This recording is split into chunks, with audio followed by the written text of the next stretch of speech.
નમસ્કાર ખેડૂત મિત્રો, આજના આ વિડીયોમાં વિવિધ માર્કેટયાર્ડના કપાસના ભાવ અને હવે કપાસના ભાવમાં સુધારો થશે કે નહીં તે અંગે મોટા સમાચાર વિશે આ વિડીયોમાં વાત કરીશું।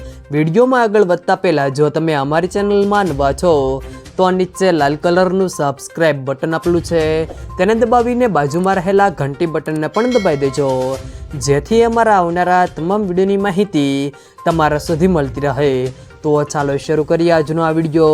હાલમાં ગુજરાતના વિવિધ માર્કેટયાર્ડમાં કપાસના ભાવ 1400 થી 1500 રૂપિયા પ્રતિ 20 કિલો છે। ચાલુ વર્ષે કપાસના ભાવ ઘટવાને કારણે ખેડૂતોમાં ચિંતાનો વધારો થયો છે।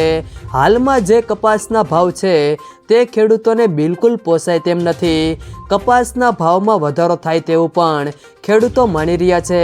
ત્યારે કપાસનો ભાવ 2000 કે તેથી વધારે હોય તો ખેડૂતોને તકલીફ ન પડે, જેથી સરકાર કપાસના ભાવને લઈને કોઈ નિર્ણય કરે અને કપાસના ભાવ 2000 રૂપિયાથી વધારે મળે તેવી ખેડૂતો માંગ કરી રહ્યા છે।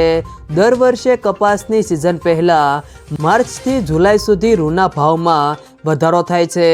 જાણકારો કહે છે કે બજારમાં કપાસના ભાવમાં હજુ પણ ઘટાડો જોવા મળી રહ્યો છે। ગયા વર્ષે પણ માર્ચ એપ્રિલ સુધી કપાસના ભાવમાં વધારો થયો હતો। આ વખતે પણ ખેડૂતોને આશા છે કે માર્ચ એપ્રિલમાં જ કપાસના ભાવમાં વધી શકે। ખેડૂતો પણ માર્ચ એપ્રિલ સુધી રાહ જોઈ રહ્યા છે। ખેડૂતોનું કહેવું છે કે કપાસના ભાવમાં પ્રતિ ક્વિન્ટલ રૂપિયા 11,000થી વધુનો વધારો થાય તેવી શક્યતાઓ છે। હાલમાં જેમની પાસે કપાસનો સ્ટોર કરવાની જગ્યા નથી તે ખેડૂતો જ બજારમાં સસ્તા ભાવે કપાસ વેચી રહ્યા છે।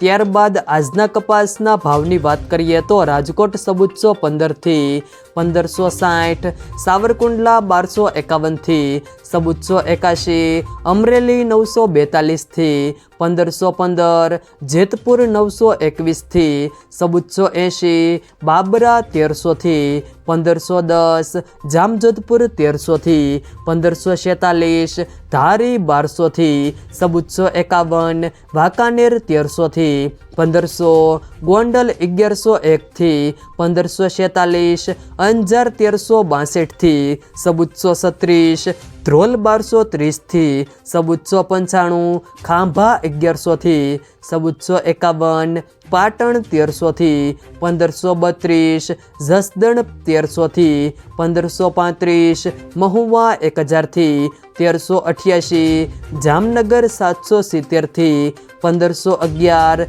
તળાજા 850 થી 1350। જો મિત્રો વિડીયો પસંદ આવ્યો હોય તો વિડીયોને લાઈક કરો, તમારા મિત્રો સાથે શેર કરો અને જો તમે અમારી ચેનલમાં નવા હો તો ચેનલને સબસ્ક્રાઈબ જરૂર કરજો, જેથી અમારા આવનારા તમામ વિડીયોની માહિતી તમારા સુધી મળતી રહે।